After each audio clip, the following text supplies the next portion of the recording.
I'm an interventional cardiologist, but from my beginning of my career, I was interested and very passionate about all aspects of intensive care medicine, and particularly about mechanical ventilation. So I was pretty delighted when Zdravko proposed this topic for me, but then when I started to prepare the presentation, I realized that for 2 years we haven't been doing nothing else but researching and practicing respiratory treatment options. So I will try to guide you through basic aspects and some hot topics, I hope successfully. So this was probably the first patient treated with high-flow nasal cannula in Vinogradska hospital, where I worked for ages with Zdravko. This was a 60-something years old patient that came repetitively with flushing edema due to bilateral renal artery stenosis. And she already had wounds from non-invasive ventilation from previous hospitalization, so after some stabilization we managed to apply this technique, and we were immediately drawn to this technique because of the ease of use, the comfort the patient feels, and we were somewhat happy about the effects of the procedure. We know all what high flow can provide us, and definitely the results, final result is less work of breathing and optimal oxygenation, better oxygenation, and PEEP levels up to 7 centimeters of water only if the patient has his mouth shut. So this works hopefully for mild clinical scenarios and not for flushing edemas. And the effect of PEEP is really crucial in this setting, so it has some favorable hemodynamic effects, like decrease in preload of the right heart, also the left-sided heart, and by improvement of oxygenation, the oxygen demand is lower, and oxygen delivery is thus higher because of better oxygenation. But when we started to use it, and it's practically, it's common sense that you immediately know what the difference are between high flow and non-invasive ventilation. It is somewhat more comfortable, this is undoubtful, but the level of PEEP is not most often adequate for acute decompensated heart failures. While on the other side, the NIV patient, can generate adequate PEEP, but for each meal, the NIV appliance needs to be stopped, and for some patients, this can be pretty stressful for their skin.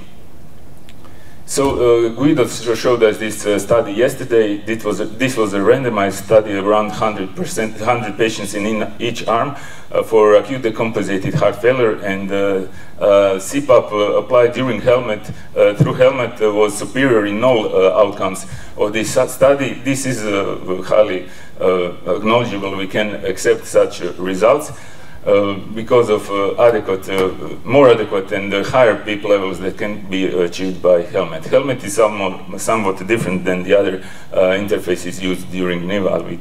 We'll talk about it a bit later. So high flow is not so strongly recommended within our recommendations, so only for the type 1 respiratory failure we have some level of recommendation, and the authors of these guidelines clearly focus that there is no strict distinction between different pathologies within the type 1 respiratory insufficiency, so they have no particular recommendations for COPD or septic patients or congestive heart failure. Also, they are not so clear where the place of high flow is when compared to non-invasive treatment. Our ESC guidelines mention only high flow in one place, in acute treatment of pulmonary edema, in first line of treatment of hypoxia, while non-invasive treatment is pretty well established with 2A, B level of evidence. So when we talk about NIV interfaces, we are as good at applying non-invasive treatment as we are good at knowing and choosing different interfaces for our patients.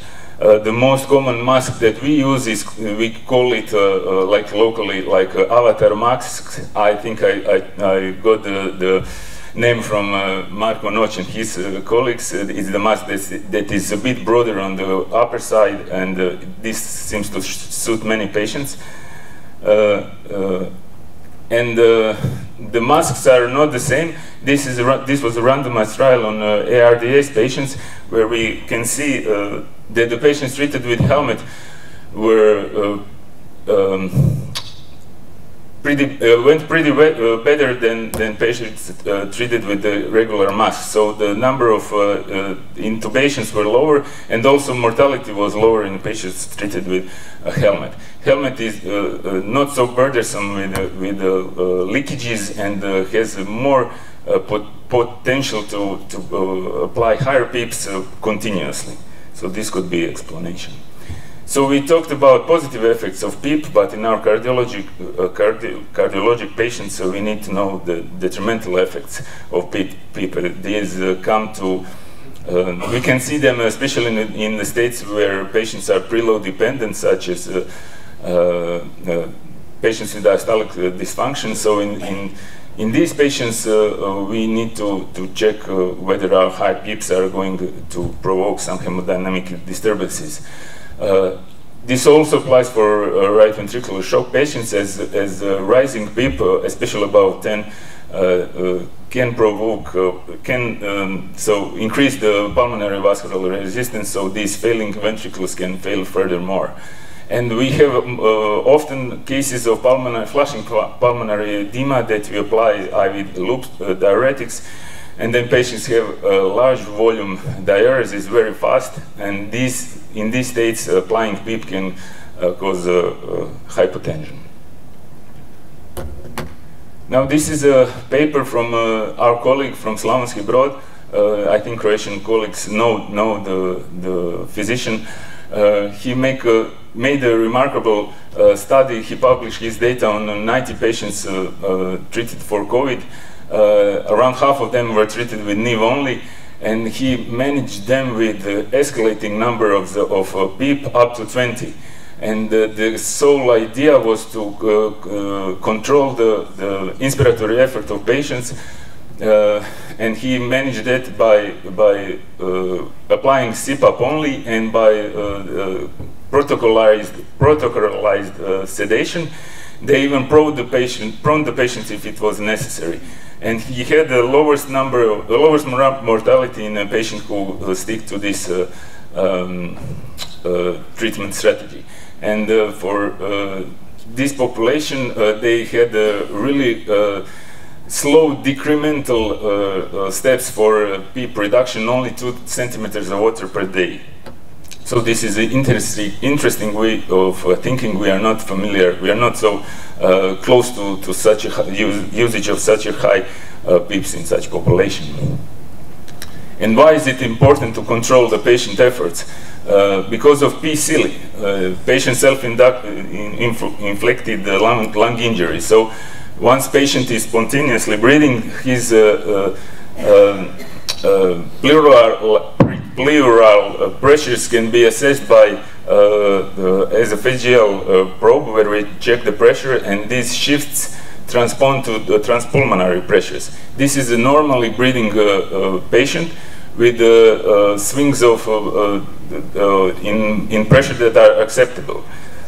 This is a highly tachypneic patient with a respiratory rate over 30, and his swings reach almost 50 centimeters of water.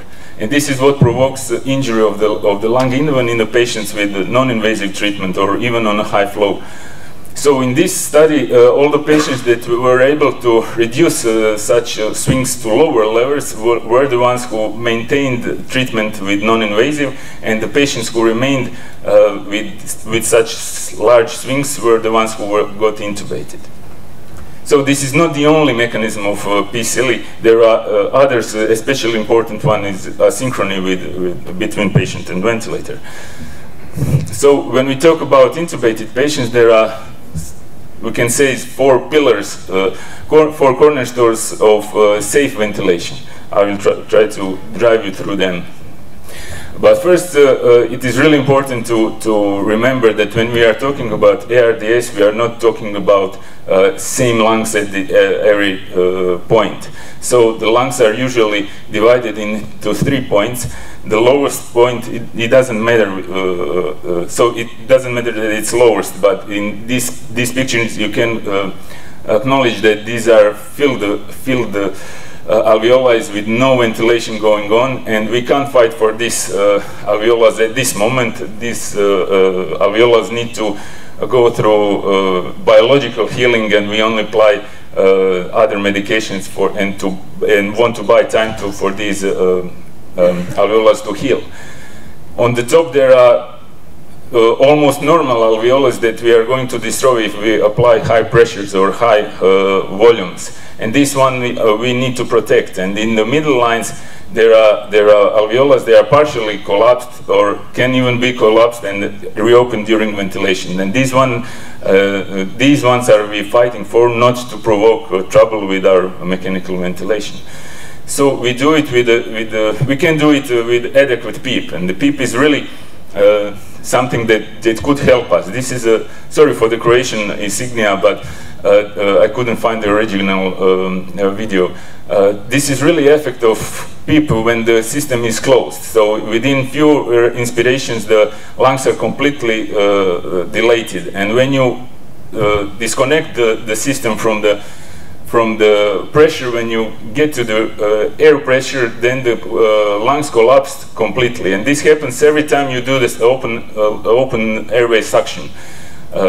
So don't forget that whatever you achieved during your hours with ventilator, you will lose after you disconnect your patient from the ventilator circuit. And the thing we'll try to avoid always is atelectroma. So on a structural model, we want to prevent the collapse of alveoli and then opening during tidal volume ventilation. This is not always this type of collapse. It could be a functional collapse because alveoli are filled with secretions or other stuff. So this is also an option that the collapse is not complete, but the alveoli are filled. And every time the alveoli is opened and closed, the stress is applied there, and the biological trauma can later occur. So, what we need to apply is adequate PEEP that will keep the alveoli open at the end of the expiration and prevent this cycling. So there are easier ways to apply adequate PEEP, not so punctual. There are tables from ARDS.net which tell us if our patients are in severe or moderate ARDS, and then suggest levels of PEEP according to FiO2 that we need. But there are tools that we acquired during that we learned to use during the COVID period. For example, this was COPD patients from my unit that was constantly losing his saturation, and I applied even more PEEP, but I was going nowhere, so I didn't improve this. And we made a PV loop where we can see that optimal, so lower inflection point is really low, so no, this patient will not benefit from higher PEEP, but the higher PEEP could damage this patient's lungs. Low tidal volume is probably the most widely known dogma of mechanical ventilation.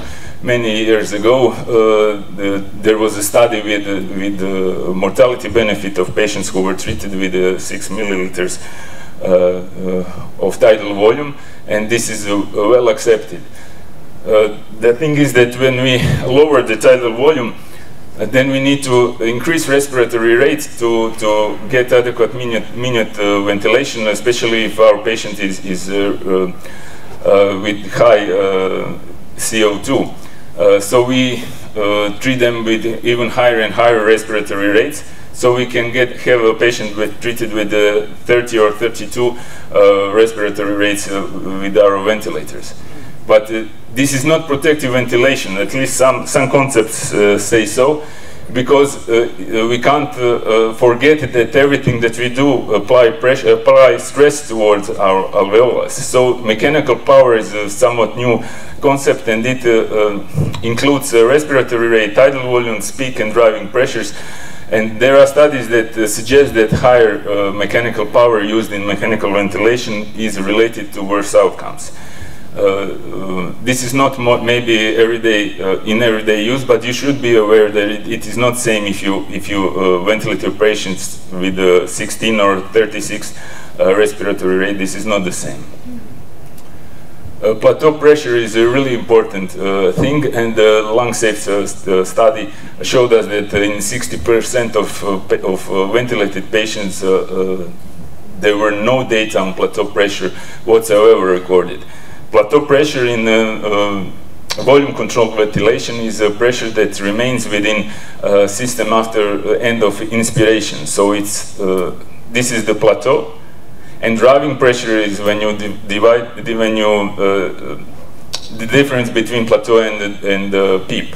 When you have a patient that is spontaneously breathing, you have to press this button of inspiratory pause, and then sometimes peak pressure is equal to plateau pressure, and sometimes it's higher or lower than this. And this is the way you can analyze driving pressure and plateau pressures. Now, this is a very interesting study to understand concepts. Amato showed us in analysis of 9 randomized trials that if you increase PEEP with the same driving pressures, the mortality stays the same. Then otherwise, if you increase PEEP with the same upper pressure, so with diminishing driving pressure, the mortality gets reduced. And if you have the same PEEP and increase the driving pressure, the mortality gets higher. Now, this was not validated in later randomized trials, and current recommendations do not suggest to follow driving pressure, but only plateau pressure as a mandate. And they suggest 30 as the top plateau pressure to be used, and if possible 28. But I think this illustrates well what our mechanical ventilation can do. So I will not repeat the story of PCILI for intubated patients. I will share with you the slide. I think it's, if you're starting to work in a unit with a mechanical ventilation and you have a failing patient, I think this is something you should know how to approach your patient. This is a 10 years old slide. Something's changed, but the low tidal volume strategy is applicable to all our ARDS patients. We use higher or lower PEEP regarding the severity of ARDS. Non-invasive patients, especially after non-invasive ventilation, we use more often in moderate ARDS, especially after our experiences in COVID.